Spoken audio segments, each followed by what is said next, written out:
सोमवार व्रत कथा सुनिए। सोमवार के दिन गाई जाने वाली एक अद्भुत कथा मैं यहाँ से सुनाई देता हूँ।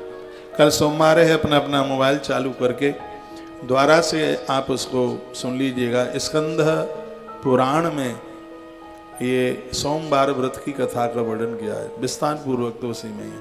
यूँ तो संक्षेप में नारद पुराण में भी है कि सोमवार व्रत कथा यदि कोई इसको ढूंढना चाहे तो स्कंद पुराण में सोमवार व्रत कथा की बहुत अद्भुत महिमा का वर्णन किया गया है। और उसमें यह कहा गया है कि ऐसा कोई अनाथ बालक जिसके माता पिता बिल्कुल समाप्त हो गए थे और उसको एक किसी दासी ने उस बच्चे का लालन किया, उसका पालन किया, और वो माई सोमवार का व्रत करती थी।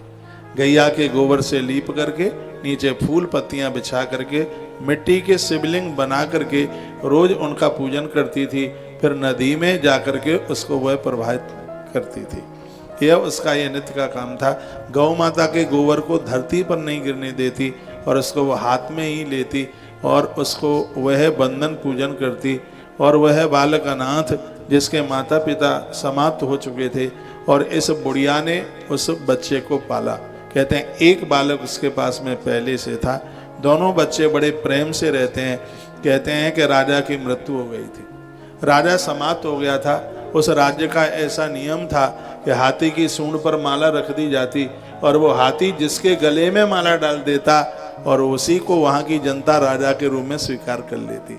तो उस बुढ़िया का बेटा और ये अनाथ बालक एक बार ये कहीं दोनों के दोनों निकले, सामने भीड़ लगी थी, हाथी आगे चल रहा था और उस हाथी ने वह माला उस अनाथ बच्चे के गले में डाल दी। वह बालक 5-6 साल की उम्र से ही उस अपनी मुंह बोली माँ को देखते हुए वो सोमवार का व्रत करता था और प्रदोष का व्रत करता था। ये दोनों के दोनों व्रत बहुत बड़े महिमा युक्त हैं। शिवरात्रि अभी आ रही है अमावस्या से पहले, उसका भी महात्म्य मैं आपको कल सुनाऊंगा, क्योंकि उतना ही टॉनिक दिया जाए जितना आप पचा लें, फिर ज़्यादा हो जाएगा ना, इसलिए अभी आप सोमवार की बात सुन लीजिएगा। तो हाथी ने उस गज ने कंठ में माला डाल दी, कहा हमारे राजा आप हैं, हमारे राजा आप हैं। उन्होंने कहा मैं भिखारी हूँ, याचक हूँ, मेरा ऐसे ऐसे पालन हुआ है, मैं काय का राजा। तो प्रजा ने कहा कि यहाँ का ये नियम है, यदि राजा समाप्त हो जाता है तो हाथी की सूंड में माला हमारे लिए बहुत प्रभावशाली है, बहुत अद्भुत है। कल सोमवार, सोमवार जैसे पवित्र को मंडे कह करके उच्चारित न करें। हाँ, अंग्रेजी में संडे ही ठीक है, इसको तो सोमवार ही रहने दीजिए। बहुत पवित्र है, बहुत पावन है। मैं सोमवार को कभी मंडे कहता ही नहीं। यदि किसी ने सुना हो तो बताइए, और कभी मैं बोलूं तो रिकॉर्ड कर लेना। सोमवार के प्रति मेरी इतनी श्रद्धा है, मैं सोमवार को भूल करके भी कभी मंडे बोलता नहीं। अभी तो मंडे इसलिए बोल रहा हूँ क्योंकि आपको समझा रहा हूँ, इसलिए सोमवार को हम सोमवार ही बोलते हैं। इस व्रत की बड़ी महिमा है।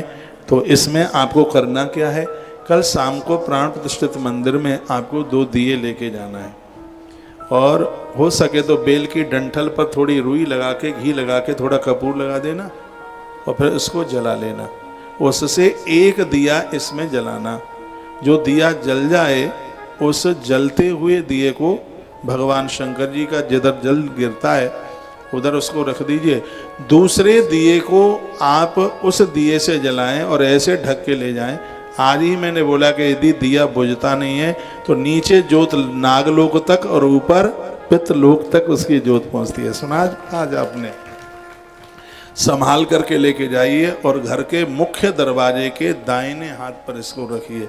आपके घर पर किसी का जादू टोना अलाय बलाय जो लोग उल्टा पुल्टा करते रहते हैं, ये कुछ भी नहीं होगा। और आनंद की बात यह है कि सावन के सोमवार में इसका प्रभाव बहुत ही ज़्यादा है। हम लोग करते हैं, हर साल करते हैं, आश्रम में भी करते हैं। इसकी बहुत बड़ी ये महिमा। ये कोई जादू टोना टोटका नहीं है। जादू टोने टोटके में तो मैं ही विश्वास नहीं करता, मैं तो लिखी हुई बात के ऊपर बहुत विश्वास करता हूँ। तो ये बड़ा आनंद हो जाएगा। तो कल सावन का महीना है, ऐसे ही नहीं निकल जाने देना। हो सके तो गोधूम 1 लाख भगवान को चढ़ा दो। जिस माताओं को, बहनों को संतान नहीं है तो गोधूम कहते हैं गेहूं के दाने, इनको साफ सुथरा बिल्कुल करके हल्का सा उसमें घृत लगा लो, घी लगा लो उसमें, और हल्का सा 1 लाख गेहूँ कितने किलो में हो जाएंगे, लगभग 4.5 kg में 1 लाख गेहूँ हो जाएगा। घर के 5-7 मेंबर हैं, सदस्य हैं, सब बैठ जाइए और एक एक दाना ओम नमः शिवाय, ओम नमः शिवाय, ओम नमः शिवाय कह करके चढ़ाइए। और आप हरी मूंग साबुत भी चढ़ा सकते हैं। आप कुछ कीजिएगा, बेल पत्रियाँ चढ़ाइए। मैंने बोला है बेलपत्र आप चंदन में या रोली में उसको स्पर्श टच करा करके तब आप चढ़ाएं।